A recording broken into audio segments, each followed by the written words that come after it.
If I may, I'd like to ask both the investor group folks one more question that's sort of related. I mean, I've heard that basically you're looking for revenue before you're seriously going to consider jumping in with a company and investing in them, which means that they've probably gone through the friends and family route to get to that point. And I guess my question is, at what point of equity delusion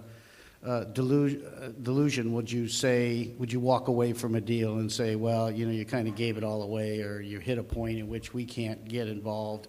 Is there a number out there that makes sense, or is that again another individual circumstance? Yeah, I mean, from our standpoint, we don't really care, loosely saying, of how they funded the business up to that point and how who was involved and et cetera. So to us, we look at them as all one group to the extent that they're not violating any SEC regulations in terms of like Regulation D and the amount of people there. That said, it also can get messy if you've raised money from 300 people compared to if you've raised money from 10 people, because if we come in and say the valuation is anything less than what those people were investing in, then it's like kicking a hornet's nest, with all those 300 people that are going to be going after you as the entrepreneur. But that would be my response. I'd be interested if Dave had a different opinion about it. Absolutely, that's right. Yeah, I mean the math in their business is pretty simple. I mean they're looking at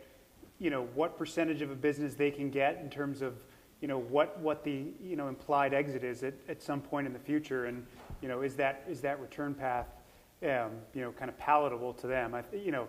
Aside from a lot of the arcane boilerplate that you might have made reference to, I think a lot of these deals are pretty simple in terms of the basic economics around them. And I think as someone who's mostly sat on the other side of those deals, for my career, I think the best advice to people who are trying to build businesses is let these guys find you. Don't come and find them. I'd say when you get to the point of having to find them, you're already going to be in trouble on your valuation. I think you want to be in a position where you make them find you, and you make them come calling on you saying, hey, I want to get in this deal. I know you guys are doing great stuff. And yeah, that might sound idealistic, but I think that is, if you want to maximize your valuation as an entrepreneur, that's how to go do it.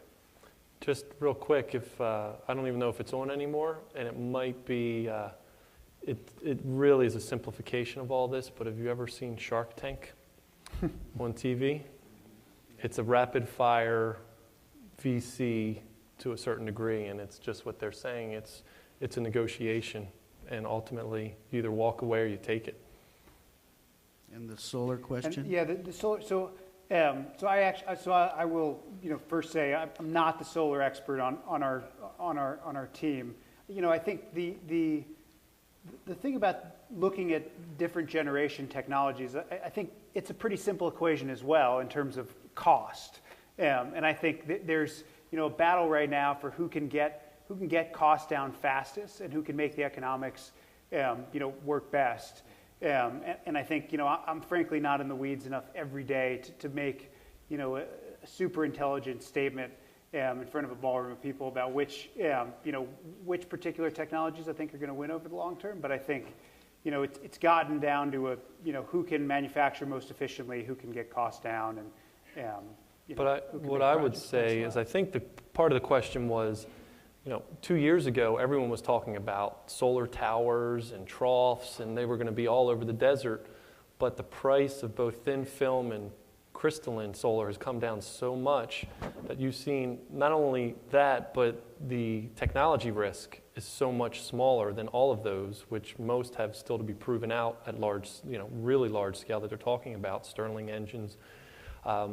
You see a lot of those converted to panels and modules. So, yeah, I mean, they're going to be built. But I think we've maybe got time for one quick last question. Yes, please. Hi, my name is Tony Zhang from On Green. And what we're doing is we're building this online platform to bring together the aggregated players in green technology. And one of the biggest problems or question we get from the entrepreneurs is, so far, David, what do you perceive to be powerful, disruptive, and proprietary technology? And how do you go about doing the due diligence or the vetting for that? How do I determine if it's a disruptive technology? Mm-hmm. And what's the criteria? Is it patents or is it something else that makes you think it's a disruptive technology? Well, there's several ways to approach that. One of the first ways is to say if we can, at first examination of a technology, say that, wow, if this works, this will bring down the cost of something by 80%. That's a significant leap in efficiency, and we're not looking for technologies that decrease cost by 8 or 10%. We're looking for technologies that reduce the cost by 80%, or the throughput by 5 times, which is the same thing. But things of that nature. I mean, we've invested in a company that makes what we think, and at least are claiming, is the world's most efficient electric motor. And it's operating at over 95% efficiency, and nobody's even come close to that. And so that to us was a disruptive technology that, I mean, there were all kinds of risks involved in terms of getting it into the market and so on, but we said, wow, if we could make 1 million of these, we know where we could put them, and we know we could sell $1 billion worth of them. So that's the kind of thing we're looking for. Yeah, my comment on that, my background is in chemical engineering, and I worked at a technology licensing group at one point in my career. And one of my observations I've made to myself over the last few years in being involved with this particular area of investment has been that I think a lot of entrepreneurs rely too much or are thinking too much about intellectual property and patents and fail to build out a really a very strong strategy that's going to hold up against competition, et cetera, and think about a lot of the things outside of just the patents itself. Most of our companies are not successful because of a particular patent here or there. No one ever wants to litigate with patents. It's costly. No one wins in that situation. It's because of everything else they're doing outside of the intellectual property. It's just my 2 cents. And how do you validify those claims? How do you make sure that the technology does what it says it does, and how do you make sure that the competition or what's out in the market, they are actually increasing the efficiency or reducing the cost that they say they are? Well, again, we've come to the point now where we would demand that, in the case of that motor, for example, we would have said, all right, who's bought one? Can we talk to them? Does it work? Does it produce the results that we're being told it does?